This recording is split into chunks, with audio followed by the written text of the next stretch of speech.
Hello दोस्तों, welcome back to my YouTube channel. दोस्तों बात करेंगे हम बीपीएससी टीआरई 3.0 री एग्जाम अपडेट को लेकर के। आज के इस वीडियो में काफ़ी महत्वपूर्ण अपडेट आपको मिलने वाली हैं। जितने भी कैंडिडेट बीपीएससी टीआरई 3.0 का री एग्जाम दिए थे, अब उनकी जो फाइनल आंसर की है वो जारी कर दी गई है। यानी कि जो पीआरटी का 6 to 8 का जो फाइनल आंसर की है वो भी जारी कर दिया गया है। अब यहाँ पे बचा क्या है कि आपकी 9वीं 10वीं और 11वीं 12वीं की जो फाइनल आंसर की है वो भी आपको 24 सितंबर को जारी कर दिया जाएगा। इसी बीच हम लोग आज की इस वीडियो में काफ़ी महत्वपूर्ण अपडेट आपको देंगे डॉक्यूमेंट वेरिफिकेशन को लेकर के। यहाँ पे देखेंगे हम लोग कि कितने नंबर वाले कैंडिडेट का डॉक्यूमेंट वेरिफिकेशन होगा और कौन से कैंडिडेट जो है बाहर किए जाएंगे, सबको लेकर के बात करेंगे। और यहाँ पे देखेंगे कि कौन कौन से डॉक्यूमेंट आपके डॉक्यूमेंट वेरिफिकेशन में चाहिए, कौन कौन से कागजात, उसके संबंध में बात करेंगे। वीडियो पर बने रहेंगे लास्ट तक तो सारी जानकारी आपको ऑथेंटिक मिलेगी। और यदि आप चैनल पर पहली बार विजिट किए तो चैनल को भी सब्सक्राइब करके बेल आइकन को प्रेस कर सकते हैं। अगर वीडियो अच्छा लगे तो लाइक जरूर करिएगा। चलिए एक बार देखते हैं कि कौन कौन से डॉक्यूमेंट लगेंगे और कौन कौन से कैंडिडेट का यहाँ पे डॉक्यूमेंट वेरिफिकेशन होगा। आगे चल करके आपको कोई दिक्कत ना हो इसलिए वीडियो बनाया जा रहा है। स्क्रीन पे आप देख पा रहे हैं कि BPSC TRE document verification checklist यहाँ पे दिया गया है। ध्यान दीजिएगा। यहाँ देखिए यहाँ पे कौन कौन से डॉक्यूमेंट लगने वाले हैं उसके संबंध में बात कर लेते हैं। देखिए सबसे पहले तो यहाँ पे आपका पहले नंबर पे है कि आवेदन पत्र की स्वअभिप्रमाणित छाया प्रति। ठीक है, आवेदन पत्र, इसका मतलब ये कि जब आप लोगों ने फॉर्म अप्लाई किया था, ठीक है, जब फॉर्म अप्लाई किया था उस टाइम पे जो आपने प्रिंट आउट लिया था वो आपके पास होनी चाहिए। दूसरे नंबर पर देखिए बीपीएससी वेब साइट पर अपलोड डॉक्यूमेंट बीपीएससी वाटरमार्क सहित की स्वअभिप्रमाणित छाया प्रति। ठीक है, यानी कि जो भी डॉक्यूमेंट आपने अपलोड किए थे, चाहे वो हाई स्कूल का हो, चाहे आपका इंटर का हो, चाहे आपका ग्रेजुएशन हो, चाहे आपका डीएलएड का हो, चाहे आपका बीएड का हो, चाहे जो भी डॉक्यूमेंट आपने फॉर्म अप्लाई करते टाइम पे जो है वहाँ पे अपलोड किया था, सभी पे बीपीएससी का जो है वाटरमार्क लगा होगा। अभी हम आपको दिखा देंगे। तीसरे नंबर पे है आपका एडमिट कार्ड की स्वअभिप्रमाणित छाया प्रति होनी चाहिए। यानी कि जो आपका एडमिट कार्ड था, ठीक है, वो भी आपके पास होना चाहिए। उसके बाद आधार कार्ड की छाया स्व अभिप्रमाणित छाया प्रति होनी चाहिए। ठीक है, आधार कार्ड और मोबाइल नंबर, ध्यान दीजिएगा, जितना भी कैंडिडेट हैं, जितने भी मतलब कि कैंडिडेट हैं, उनका आधार कार्ड और जो है मोबाइल नंबर ये आपस में लिंक होने चाहिए। ठीक है, जब आपका डॉक्यूमेंट वेरिफिकेशन कराया जाएगा तो उस टाइम पे एक ओटीपी जाएगी। ठीक है, और उसी ओटीपी के लिए यहाँ पे आधार कार्ड और मोबाइल नंबर लिंक होना चाहिए आपका, जिससे ओटीपी की समस्या न हो। उसके बाद यहाँ पे देखिए 5वें नंबर पे कि निवास प्रमाण पत्र की स्व अभिप्रमाणित छाया प्रति होनी चाहिए। ठीक है, जाति क्रीमिलेयर रहित प्रमाण पत्र ईडब्ल्यूएस प्रमाण पत्र की स्व अभिप्रमाणित छाया प्रति होनी चाहिए। ठीक है, ये जितना बताया जा रहा है, जितना आप देख रहे हैं वो सभी आपके पास होनी चाहिए। शिक्षक पात्रता परीक्षा प्रमाण पत्र की स्व अभिप्रमाणित छाया प्रति होनी चाहिए। उसके बाद 8वें नंबर पे आप देख पा रहे हैं कि सभी शैक्षणिक एवं प्रशैक्षणिक अंक पत्र एवं प्रमाण पत्र की स्व अभिप्रमाणित छाया प्रति। अब यहाँ पे जो सभी शैक्षणिक प्रशैक्षणिक वाला जो हमने यहाँ पे बताया है कि अंक पत्र प्रमाण पत्र, जैसे हमने आपको बताया कि हाई स्कूल ग्रेजुएशन, उसके बाद यहाँ पे जो आपका चाहे बीए हो, ठीक है, इंटर बीए, ये हाई स्कूल इंटर बीए, ठीक है, उसके बाद से आपने बीटीसी किया है या डीएलएड किया है वो होनी चाहिए। मतलब कि जो भी आपने किया है सभी के अंक पत्र एवं प्रमाण पत्र की छाया प्रति होनी चाहिए।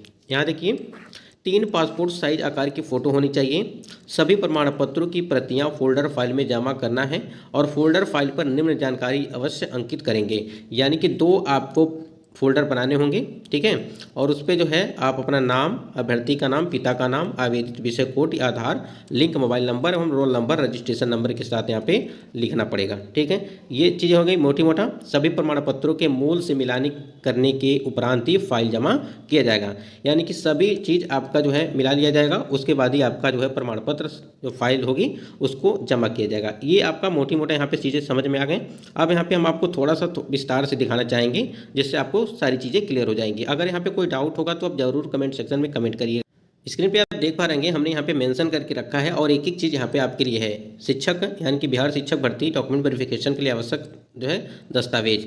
ठीक है, आया चैनल का नाम है, सब्सक्राइब जरूर कर लीजिएगा। यहाँ पे देखिए पहले नंबर पे है कि आधार कार्ड सबसे आवश्यक है ओटीपी के लिए। ठीक है, आपका जैसे हमने आपको बताया पासपोर्ट साइज फ़ोटो आपके पास होनी चाहिए 4 से 5, आपके पास जितना हो कोई दिक्कत नहीं है। उसके बाद देखिए प्रवेश पत्र यानी कि एडमिट कार्ड है। उसके बाद आवेदन प्रपत्र यानी कि प्रिंट आउट आपके पास होनी चाहिए, जैसा अभी हमने आपको बताया। फिर हाई स्कूल का मार्कशीट होना चाहिए, ठीक, और हाई स्कूल का सर्टिफिकेट होना चाहिए। अब तो हाई स्कूल का मार्कशीट और सर्टिफिकेट दोनों एक ही में है, अंक पत्र। ठीक है, उसके बाद यहाँ पे देखिए एक चीज़ समझिएगा, तो हाई स्कूल और जो है देखिए यहाँ पे 7वें नंबर पे है कि 12th का मार्कशीट और यहाँ पे देखिए 12th का सर्टिफिकेट। ठीक है, ये और स्नातक का मार्कशीट एवं डिग्री आपके पास होनी चाहिए। उसके बाद यहाँ पे देखिए 10वें नंबर पे कि परा स्नातक का मार्कशीट एवं डिग्री होनी चाहिए, यानी कि मार्कशीट और डिग्री भी काफ़ी ज़रूरी है। अगर आप लोगों ने जहाँ से भी जो भी कोर्स किया है, कुछ भी किया है, वहाँ से आप जो है अपना डिग्री जरूर ले लेंगे, मतलब कि उस कॉलेज से। उसके बाद यहाँ देखिए बीएड की बात करें, आपने बीएड किया है, डीएलएड किया है, एमएड किया है, उसकी मार्कशीट एवं डिग्री आपके पास होनी चाहिए। 12वें नंबर पे देखिए सीटेट या स्टेट और जो है मार्कशीट एवं सर्टिफिकेट।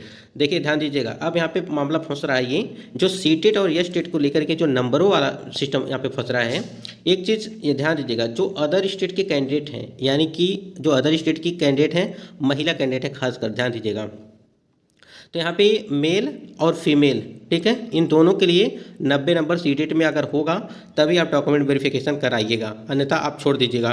क्योंकि वैसे भी अगर आपका डॉक्यूमेंट वेरिफिकेशन हो गया, किसी कारण गलती से अगर हो गया और आप निकल गई, तो आपको बाहर फिर से कर दिया जाएगा। ये चीज़ आप ध्यान रखिएगा। तो सीटेट में आपके 90 मार्क्स होने चाहिए।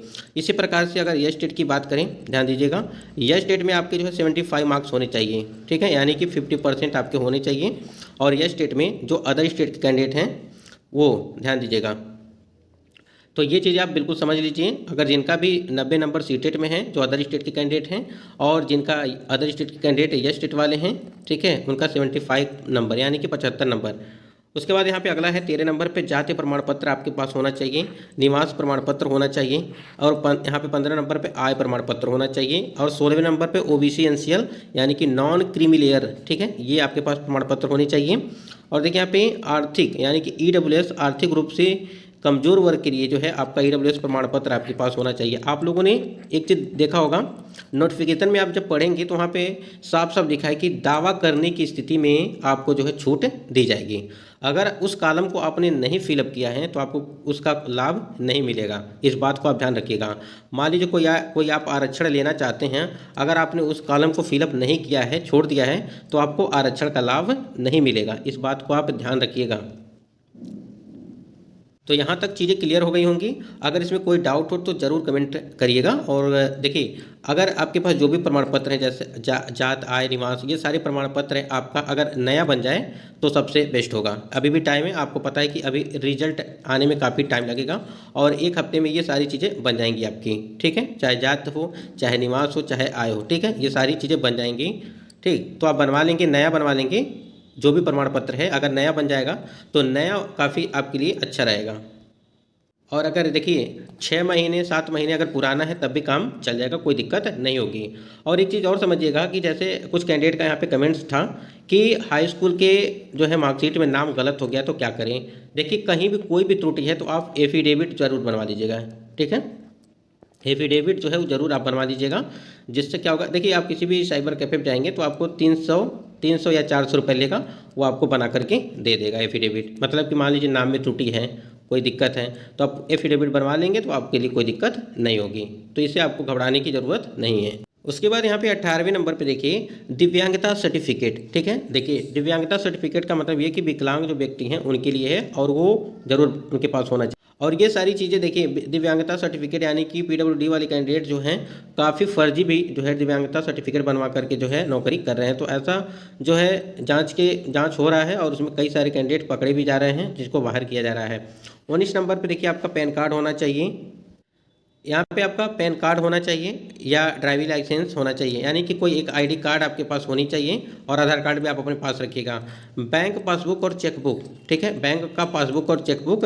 और 21 नंबर पर सभी प्रमाण पत्रों पर बीपीएससी का जो वाटर मार्क जरूरी है।